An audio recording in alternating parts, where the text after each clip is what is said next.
நமது முந்தைய பதிவான குர்ஆன் அமர்வு 86இல் சஃபா மற்றும் மர்வா குறித்த கட்டுரையை ஏஐ மூலமாக வாசிக்கும் வடிவில் பகிர்ந்திருந்தோம். அதன் தொடர்ச்சியாக இந்த குர்ஆன் அமர்வு 87இல் அதே கட்டுரையின் ஆழமான கருத்துக்களை இருவர் உரையாடுவது போன்று கூகுள் நோட்புக் LM தொழில்நுட்பம் மூலம் உருவாக்கி இங்கே பகிர்கிறோம்.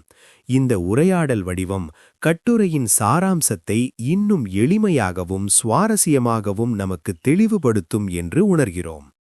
இன்னைக்கு நாம ஒரு ரொம்ப ஆழமான விஷயத்தை பத்தி பேச போறோம். நீங்க கொடுத்திருக்கிற இந்த ஆய்வு கட்டுரை உண்மையிலே ரொம்ப சுவாரஸ்யமா இருக்கு. ஆமா. திருக்குர்ஆனோட 2வது அத்தியாயம் வசனம் 158ல வர்ற சஃபா மர்வா இந்த 2 வார்த்தைகளை பத்தி தான். ஆனா ஒரு நிமிஷம் கேளுங்க, இது ஏதோ மதம் சம்பந்தப்பட்ட விஷயம் என்று மட்டும் விசாரிக்காதீங்க. கரெக்ட். இது அதையும் தாண்டின ஒரு பார்வை. ஆமா, நம்மளோட நோக்கம் என்னன்னா இந்த வார்த்தைகளோட ஆதி வேர் என்ன, அதை தேடி போய் அதிலிருந்து நம்ம அன்றாட வாழ்க்கைக்கு தேவையான ஒரு மதம் சாராத ஒரு புரிதலை எடுக்க முடியுமான்னு பார்க்க போறோம். ஒரு செக்குலர் இன்டர்பிரிட்டேஷன் இல்லையா? எக்ஸாக்ட்லி. சொல்லப்போனா மெக்காக்கு போக முடியாதவங்க இல்ல எந்த மத நம்பிக்கையும் இல்லாதவங்க கூட இந்த வார்த்தைகள்ல இருந்து தனக்கான ஒரு தத்துவத்தை எப்படி எடுத்துக்க முடியும், அதுதான் நம்ம தேடல். அருமையான தொடக்கம். ஏன்னா சஃபா மர்வாங்கிறது மக்காவுல இருக்கிற மலைகள் மட்டும் இல்ல, அது நமக்குள்ளேயே இருக்க வேண்டிய 2 உயரிய குணங்கள்னு இந்த கட்டுரை சொல்லுது. இது ஒரு பெரிய நம்பிக்கையூட்டும் செய்தி. ஆமா, இந்த ஆய்வுக்குள்ள போறதுக்கு முன்னாடி நம்ம அணுகுமுறை எப்படி இருக்கணும்னு குர்ஆனே ஒரு வழிகாட்டுதலை கொடுக்குது. ஓ அப்படியா? ஆமா. அத்தியாயம் 39 வசனம் 18ல யார் எல்லா விதமான கருத்துக்களையும் கேட்டு அதுல மிகச் சிறந்தது எதுவோ அதை தேர்ந்தெடுக்கிறார்களோ அவங்க தான் நேர்வழி பெற்றவர்கள்னு சொல்லப்பட்டிருக்கு. வாவ். அதனால நாமளும் திறந்த மனசோட பல கோணங்கள்ல இருந்து இந்த விஷயத்தை பார்த்து நமக்கு ஏற்ற பொருத்தமான புரிதலை எடுத்துக்க முயற்சி பண்ணுவோம். ரொம்ப சரி. அப்போ நம்ம பயணத்தோட முதல் செய்தியை ஆரம்பத்திலே சொல்லிடுவோம். சொல்லுங்க. வாழ்க்கையில ஒரு தெளிவான பாதையை தேடுற ஒவ்வொருத்தருக்கும் நீங்க எங்க இருந்தாலும் அந்த பயணத்தை தொடங்க முடியும். அதுக்கு தேவையான 2 விஷயங்கள் உங்களுக்குள்ளே இருக்கு. அதுதான் சஃபாவும் மர்வாவும். ஆமா, வாங்க அது என்னன்னு விரிவாக பார்ப்போம். முதல்ல அந்த வசனத்தோட பொதுவான மொழிபெயர்ப்பை நான் படிக்கிறேன். சரி. நிச்சயமாக சஃபா மற்றும் மர்வா இறைவனின் அறிகுறிகளில் உள்ளதாகும். ஆக வீட்டின் ஹஜ் அல்லது உம்ராவில் உள்ளோர் அவ்விரண்டுடன் வலம் வருவது அவர் மீது குற்றமில்லை. மேலும் எவர் நல்லவிதமாக பணிந்து நடக்கின்றாரோ நிச்சயமாக இறைவன் நன்றி பாராட்டுபவன், அறிந்தவன். இப்போ இந்த வார்த்தைகளை ஒவ்வொன்னா உடைச்சு பாப்போமா? கண்டிப்பா. முதல்ல சஃபா. சஃபா இதோட நேரடி அரபிக் பொருள் தூய்மை, தெளிவு, கலப்படம் இல்லாத நிலை. தூய்மைனா உடல் தூய்மையா? இல்ல, அதுக்கும் மேல. இது மன தூய்மை. ஒரு விஷயத்தை பத்தி எந்த குழப்பமும் இல்லாம எல்லா தகவல்களையும் அலசி ஆராய்ஞ்சி இதுதான் என் பாதை, இதுதான் என் முடிவுன்னு ஒரு தெளிவுக்கு வர மனநிலை இருக்கு இல்லையா, அதுதான் சஃபா. ஓ, அப்போ இது கிளாரிட்டிங்கிற ஆங்கில வார்த்தைக்கு ரொம்ப பக்கத்துல வருது. ஆமா, கிட்டத்தட்ட அதுவேதான். நம்ம மனசுல இருக்கிற தேவையில்லாத குப்பைகளை எல்லாம் நீக்கிட்டு ஒரு விஷயத்தை அதோட உண்மையான ரூபத்துல பாக்குறது. சில சமயம் ஒரு முடிவு எடுக்க முடியாம 100 விஷயங்கள் மனசுல ஓடிட்டே இருக்குமே. அனாலிசிஸ் பாராலிசிஸ்னு சொல்லுவாங்க. ஆமா, அந்த நிலையிலிருந்து வெளியே வர்றது தான் சஃபான்னு சொல்லலாமா? மிகச்சரியா சொன்னீங்க. அந்த மனக்குழப்ப மேகங்கள் விலகி பளிச்சுன்னு ஒரு பாதை தெரியற நிலைதான் அது. சூப்பர். சரி, இப்போ தெளிவு கிடைச்சிருச்சு. ஆனா தெளிவு மட்டும் போதுமா? பத்தாது, அதை செயல்படுத்தணும். அங்கதான் அடுத்த வார்த்தை வருது, மர்வா. ஆமா, தெளிவு மட்டும் இருந்தா அது வெறும் பகல் கனவாதான் இருக்கும். அப்போ மர்வாங்கிறது செயலை குறிக்குதா? ஒரு விதத்துல ஆமா. மர்வானா உறுதியான பாறை அல்லது கடினமான கல். பாறை. இதோட தொடர்புடைய இன்னொரு அழகான அரபி வார்த்தை முருவா. அது ஒரு மனிதனோட தைரியம், கண்ணியம், மன உறுதி, ரிசால்வ் போன்ற குணங்களை குறிக்குது. ஓஹோ. சோதனைகள் வந்தாலும் பின்வாங்காம பாறை மாதிரி உறுதியா நிக்கிற மனநிலைய குறிக்குது. வாவ். சஃபாங்கிறது தெளிவான சிந்தனை, கிளாரிட்டி. ஆமா. மர்வாங்கிறது உறுதியான செயல்பாடு, ரிசால்வ். இது 2ம் சேர்ந்தா ஒரு மனுஷன் எதை வேணாலும் சாதிக்கலாமே. நிச்சயமா. இந்த 2 குணங்களும் வாழ்க்கை பயணத்துக்கு ரொம்ப முக்கியம். ஒருவேளை அதனாலதான் அடுத்த வார்த்தையா ஹஜ் வருதோ? நல்ல கேள்வி. நாம ஹஜ்ஜ புனித யாத்திரைன்னு சொல்றோம். ஆனா அதோட ஆழமான அர்த்தம் என்ன? இது ரொம்ப சுவாரஸ்யமான ஒரு விஷயம். ஹஜ்ஜுங்கிற வார்த்தைக்கு ஒரு வாதத்தை முன்வைத்தல், ஒரு இலக்கை நிர்ணயித்தல், ஒரு பயணத்தை மேற்கொள்ளுதல்னு பல ஆழமான அர்த்தங்கள் இருக்கு. அதாவது சும்மா ஊர் சுத்துறதில்ல. இல்லவே இல்ல. ஒரு தெளிவான கொள்கையோட, அதாவது ஒரு வாதத்தோட, ஒரு குறிப்பிட்ட இலக்கை நோக்கி ஒரு பயணத்தை மேற்கொள்வதுதான் ஹஜ். ஒரு நோக்கத்தோட பயணம் பண்றது. நம்ம தமிழ்ல சொல்ற யாத்திரைங்கிற வார்த்தை இதுக்கு ரொம்ப பொருத்தம். மிக பொருத்தம். அப்போ ஹஜ்ஜுங்கிறது ஒரு குறிப்பிட்ட இலக்க நோக்கிய பயணம்னா அது ஒரு கட்டத்துல முடிஞ்சிரும். ஆமா, ஆனா நம்ம வாழ்க்கை பயணம் அப்படி இல்லையே, அது தொடர்ந்துட்டே இருக்குமே. அதத்தான் உம்ரா குறிக்குதா? அதுவும் ஒரு விதமான யாத்திரை தானே. அருமையான கோணம். ஆமா, உம்ராவோட வேர்ச்சொல் ஆயுள் அல்லது வாழ்வுங்கிற பொருள்ல வருது. ஓ, ஆயுள்.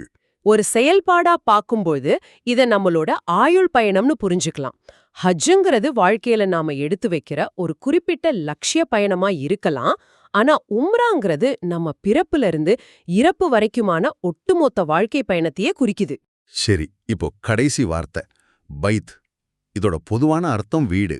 ஆனா இதுலயும் நிச்சயம் ஒரு ஆழமான பார்வை இருக்குன்னு தோணுது. நிச்சயமா. பைத்னா வசிப்பிடம். இதோடு தொடர்புடைய இன்னொரு சொல் பயாத்தன். அதுக்கு இரவை கழித்தல்னு பொருள். இரவை கழித்தலா? ஆமா, நம்ம யோசிச்சு பார்த்தா ஒரு நாள் முழுக்க வெளியில அலைஞ்சு திரிஞ்சு களைச்சு போய் நிம்மதியா தங்கி ஓய்வெடுக்க நாம எங்க போவோம்? வீட்டுக்கு தான். அப்போ பைத்துங்கிறது வெறும் செங்கலாலான கட்டிடம் இல்ல, அது நமக்கு பாதுகாப்பையும் மன அமைதியையும் தர்ற ஒரு அடைக்கல இடம். அது நம்ம வீடா இருக்கலாம், ஒரு நல்ல நண்பரோட தோழமையா இருக்கலாம். இல்ல நமக்கு மன அமைதி தர்ற எந்த ஒரு இடமாகவும் இருக்கலாம். சரியா சொன்னீங்க. ஓகே, இப்போ எல்லாத்தையும் ஒன்னா இணைச்சு பார்ப்போம்.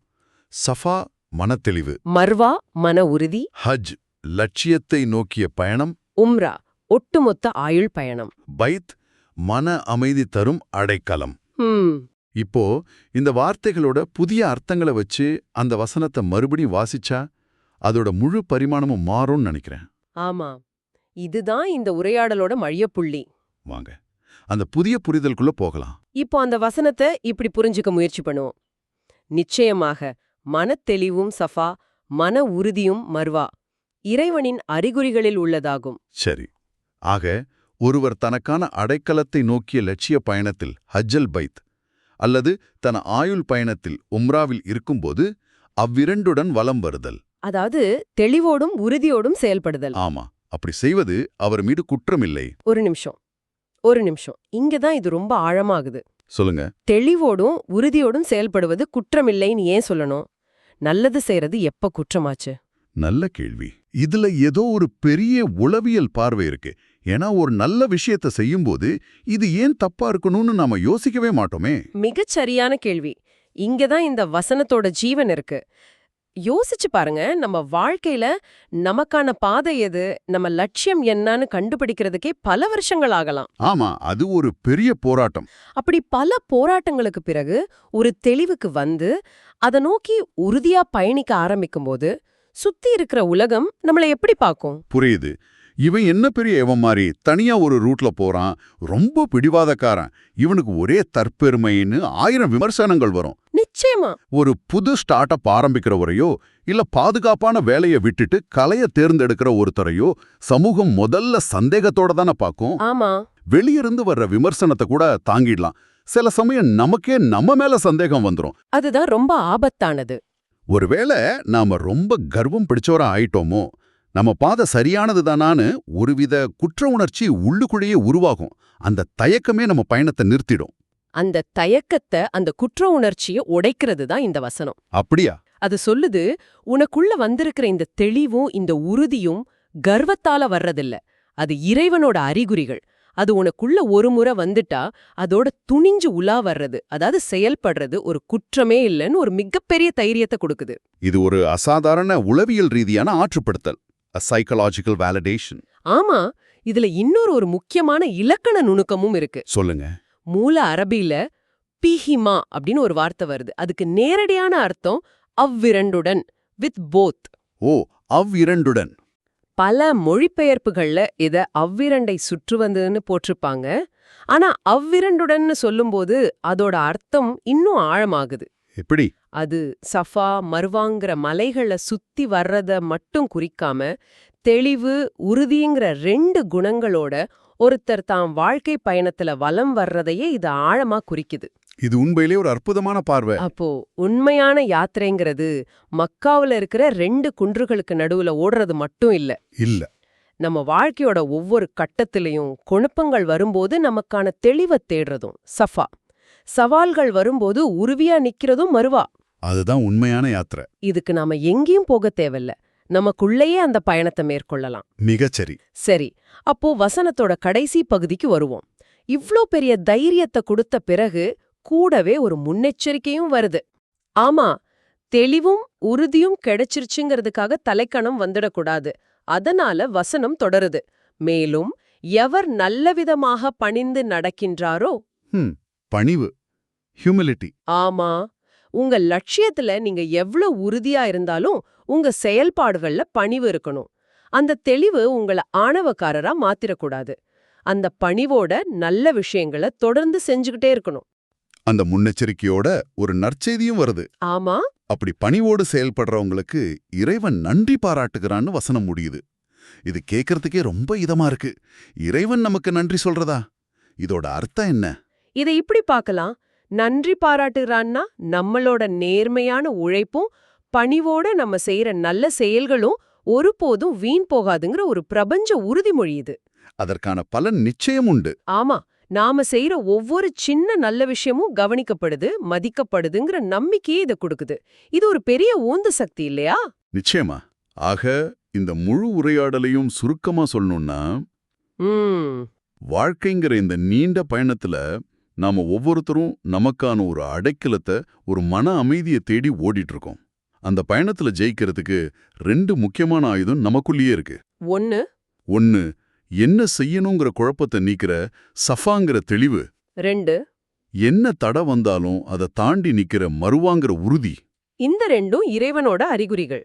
ஆமா, அதனால இந்த 2யும் கண்டறிஞ்சு அதோட பணிவையும் சேர்த்துக்கிட்டு நம்ம வாழ்க்கை பயணத்தை மேற்கொள்றது தான் உண்மையான யாத்திரை. இது எந்த ஒரு குறிப்பிட்ட இடத்தையும் சார்ந்ததில்ல, நம்ம மனநிலையையும் செயல்பாட்டையும் சார்ந்தது. மிகச் சரியா தொகுத்தீங்க.